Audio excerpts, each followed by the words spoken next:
दोस्तों मेरा ने आपने मेरी पिछली कहानी को खूब एंजॉय किया और मुझे काफी संख्या में मेल भी भेजे, इसके लिए आपका धन्यवाद।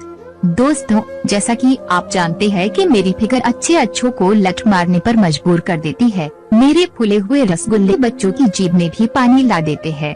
ये सब मेरे बॉयफ्रेंड की करामत थी, जो मुझे अक्सर होटल में ले जाकर मेरी चिड़िया मारता। उसने मुझे आश्वस्त भी किया है कि वो मुझसे शादी भी कर लेगा। दोस्तों ये बात उन दिनों की है जब मैं अपनी बड़ी दीदी के यहाँ गई थी। उनके घर में कुछ ही दिनों में एक बेबी आने वाला था। मेरी दीदी पेट से थी। मैं अपने बॉयफ्रेंड से बहुत प्यार करती थी। मेरा उसे छोड़कर दीदी के घर जाने का मन भी नहीं था। मेरे उधार जाने पर मेरा बॉयफ्रेंड तो एकदम से गुस्सा हो ही गया था। यहाँ दीदी के घर मेरे जीजू मुझे तंग करते थे। वो अपने एक दोस्त के साथ कई बार मेरी चिड़िया मार चुके थे। मैं ये सब अपने बॉयफ्रेंड को नहीं बताती थी। यदि बता देती तो उससे मेरी लड़ाई पक्की थी। दोस्तों मैं दीदी के घर गई तो मेरे जीजू मेरी गुजिया और रसगुल्ले को देखते रहते थे। उधर गई हुए मुझे 4 दिन हो गए थे। एक दिन रात में दीदी जीजू के साथ बेड पर लेटी हुई थी। मैं उन दोनों के बीच में थी। मेरे अगल बगल में जीजू और दीदी सोई हुई थी।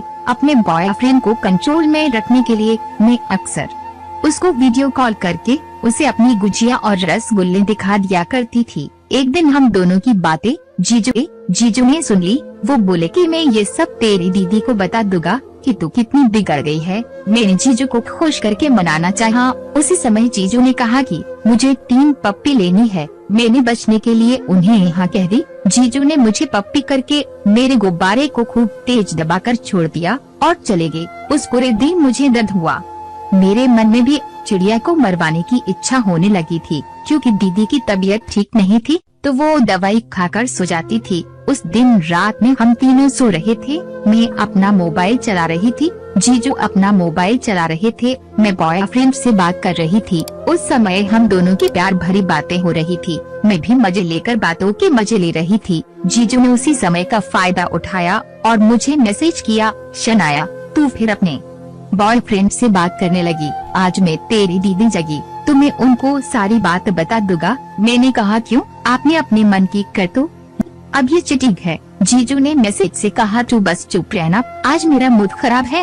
ये कहकर जीजू मेरे रसगुल्ले और गुजिया को छूने लगे। मैं उन्हें मना करने लगी तो उन्होंने मेरे पास आकर कहा तू शांत लेटी रह, नहीं तो अभी ही तेरी सारी करतूतें तेरी दीदी को बता दूंगा। फिर मैं चुप हो गई। इधर मेरा बॉयफ्रेंड के अब तक 10 मैसेज आ चुके थे। मैंने उसको मैसेज किया कि अब बस करो जानो, मुझे नींद आ रही है, मैं सो रही हूँ। ये मैसेज करके मैंने मोबाइल का नेट बंद करके रख दिया और तभी जीजू मेरी रजाई में आगे और धूम मचाने लगे। मैंने उनसे कहा दीदी जग जाएगी यार। जीजू बोले तेरी दीदी दवा लेकर गहरी नींद में सो रही है, वो 4-5 घंटे तक नहीं उठेगी। इसके बाद जीजू ने करीब 1 घंटे तक गुजिया और रसगुल्ले खाए। फिर अचानक से उनकी स्पीड बहुत ही ज्यादा तेज हो गई। इसके बाद मैंने जीजू की घोड़ेसवारी का बड़ा मजा लिया।